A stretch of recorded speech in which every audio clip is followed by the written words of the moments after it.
Dans cet exercice, on a un losange sur lequel on a certains renseignements et on veut calculer pour ce losange l'air. Alors donc là, on a donc ce losange, il est nommé ABCD, il a pour centre O. AC égale 7 cm, donc AC c'est une diagonale, donc cette diagonale-là mesure 7 cm. Et AB, c'est-à-dire un côté du losange, c'est 3,7 cm. Donc si on voulait calculer le périmètre du losange, il suffirait de multiplier ce 3,7 par 4.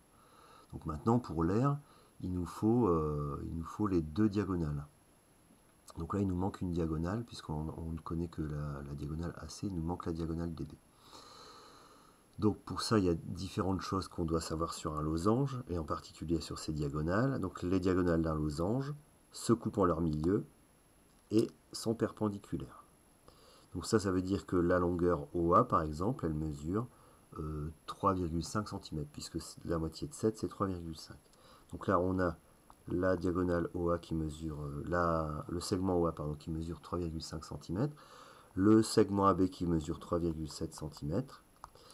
Donc grâce à ces deux renseignements-là, dans le triangle AOB, on va pouvoir calculer la longueur de OB qui est la moitié d'une diagonale.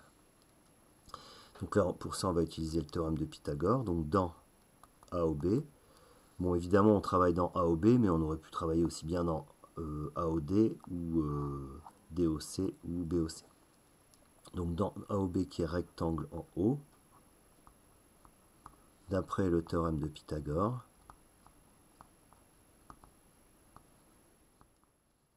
donc qu'est-ce qu'on va pouvoir écrire? Donc là, ici, il faut faire attention car le côté qu'on cherche n'est pas l'hypoténuse, mais un côté de l'angle droit.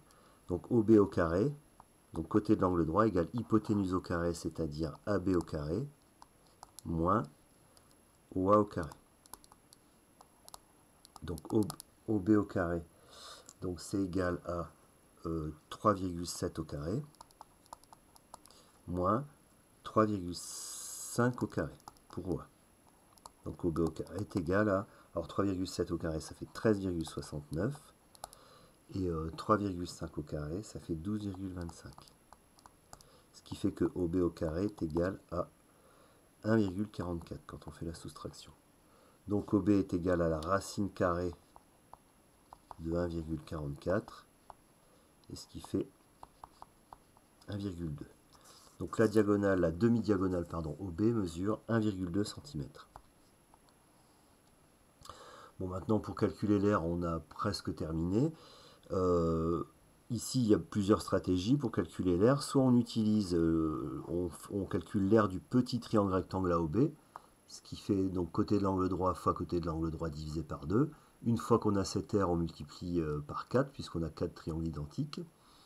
Ou bien on peut utiliser le triangle DBA, qui a pour hauteur OA, donc avec base, c'est-à-dire DB, c'est-à-dire le double de 1,2, multiplié par la hauteur 3,5, et divisé par 2.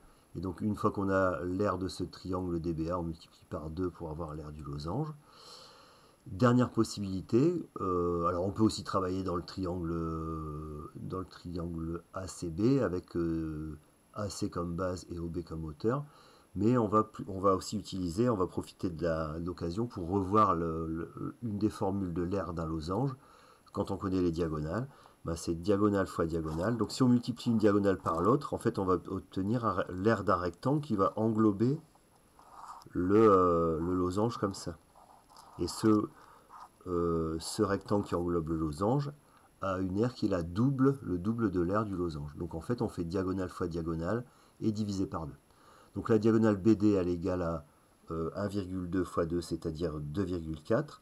Donc on va faire 2,4 fois 7, puisque cette diagonale là mesure 7 cm. Donc, et on va diviser par 2. Donc 2,4 fois 7 divisé par 2, bon par exemple 2,4 divisé par 2 ça fait 1,2, 7 fois 1,2, bah 7 fois 1 7, donc plus 0,2 fois 7 1,4, donc ça fait 8,4. Et donc l'aire du losange c'est 8,4 cm².